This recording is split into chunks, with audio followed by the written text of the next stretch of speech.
Bapak menengok, mengangguk. Mereka berdua masuk. Tio diam sebentar lalu mengikuti langkah mereka. Di meja bulat, di tengah ruang, Bu Lekning dan Pak Desatya sudah duduk. Di meja bulat lain, tak jauh dari sana, salah satu sepupu duduk, bermain telepon genggam. Tio duduk di hadapannya sebelum mereka berempat bicara. Bapak berbisik pada ibu mengangguk, lalu masuk ke dalam ruangan dalam. Tak lama sepupu-sepupu lain bermunculan, satu persatu duduk di meja bulat bersama Tio. Beberapa di meja lain. Tidak ada yang bicara. Saudara sepupuan itu cuma saling memandang bingung. Ruang ini cukup besar. 3 meja bulat terletak di sana, meski tidak dekat. Namun tidak jauh juga. Di tengah ruangan, 4 buah tiang berdiri dan di antara tiang itulah terdapat meja yang dikelilingi bapak dan saudara-saudaranya. Lalu ibu berbisik kepada semua, dengarkan saja.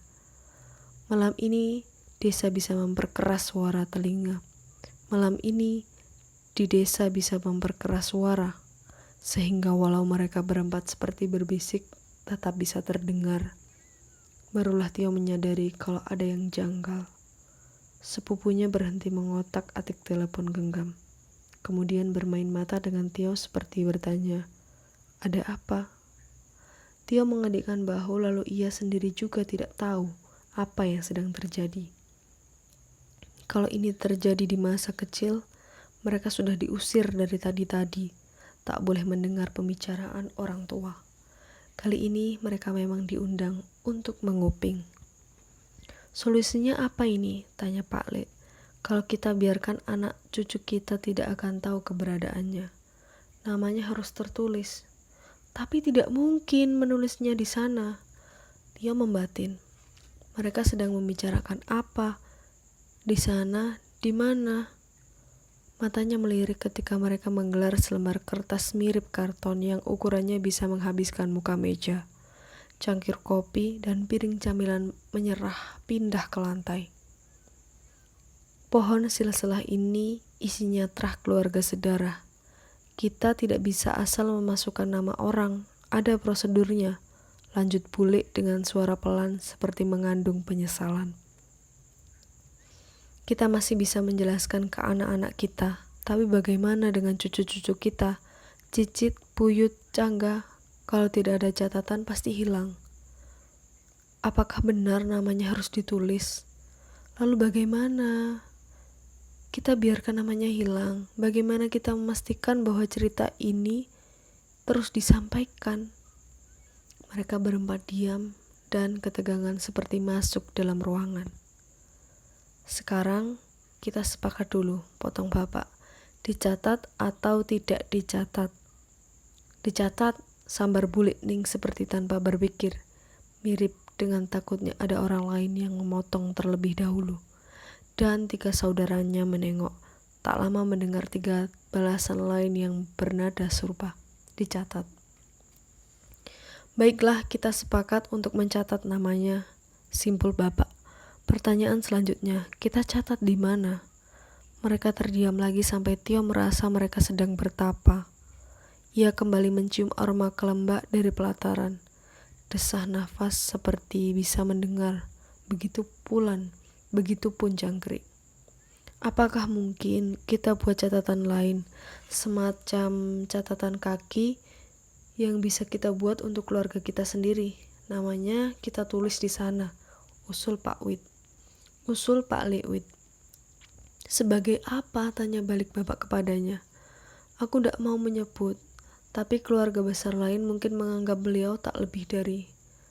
Sepi terjadi secara agak lama hingga Pak Le Wid berbisik penuh keraguan sampai lebih mirip bertanya, pembantu? Tio terkesiap dan 4 saudaranya itu diam. Satu kata yang diucap Pak Le Wid seperti menerbitkan perasaan bersalah mereka. Begini saja tengah bapak. Aku setuju dengan ide itu. Kita buat catatan tambahan untuk kita tuliskan namanya. Tentang posisinya akan disebut sebagai apa, mungkin perlu kita pikirkan dulu. Kita berkumpul lagi bulan depan. Bagaimana? Sepertinya itu memang jalan terbaik. Pak Desatya membalas, yang penting sekarang kita sudah sepakat bahwa ada jalan tengah untuk membuat anak cucu kita paham tentang keluarga ini. Tiba-tiba Bule menangis. Tiba-tiba Bule Ning mengisak lagi. Namanya harus tertulis. Sudah, Gil. Suara bapak menekan. Kamu tidak usah khawatir. Iya, Mas. Bule Ning masih menunjukkan wajah khawatir. Mereka bangkit lalu berpelukan. Bule Ning selalu dipeluk bapak lebih lama. Kemudian bapak memandang ke arah Tio dan semua sepupunya berkumpul. Mewakili semua saudaranya berbicara. Bapak memandang ke arah Tio dan sepupunya berkumpul. Mewakili semua saudaranya berbicara. Kalian sudah sempat mendengar pembicaraan kami. Pasti kalian bingung. Supaya jelas, orang tua kalian sendiri yang akan menceritakannya. Bapak menengok pada saudara-saudara yang diikuti anggukan.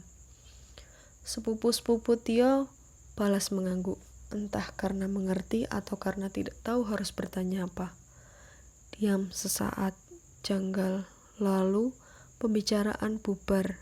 Banyak pertanyaan menggantung di benak Tio. Pak, sebenarnya ada apa? Bapak malah menyerahkan kertas pohon silsilah yang tadi digelar di meja. Duduk, ajak bapak sambil melangkah ke meja dekat pintu keluar. Tio duduk dan menggeser kertas itu di hadapannya. Ada banyak nama, mungkin ratusan, tertulis di sana. Pohon ini panjang, berisi belasan atau puluhan lapisan, atau puluh lapisan. Ia mulai mencari. Awalnya namanya sendiri, nama Dewi ada di sampingnya. Tio menemukan bagian dari bawah kertas. Nama Ezra masih muncul sendirian. Gail belum tertulis di sana. Lanjut ia membaca naik. Ke atas sedikit muncul nama bapak dan ibu. Ia naik lagi, diam. Sebentar lalu membaca turun lagi. Ada yang salah. Lalu ia membaca ke atas lagi. Menyelidiki ke samping. Bukan nama yang ia cari. Salinem. Nama Mbah Nem mana, Pak? Bapak terdiam sesaat dan ucapannya menegaskan bahwa bisa jadi Tio tak sekenal itu pada Mbah Nem. Lagi-lagi, Tio tak tahu harus merespon apa. Bahkan ia tak tahu apa yang bisa ia pikirkan tentang ucapan bapak yang kemudian ia dengar. Mbah Nem memang bukan nenek kandungmu, yo.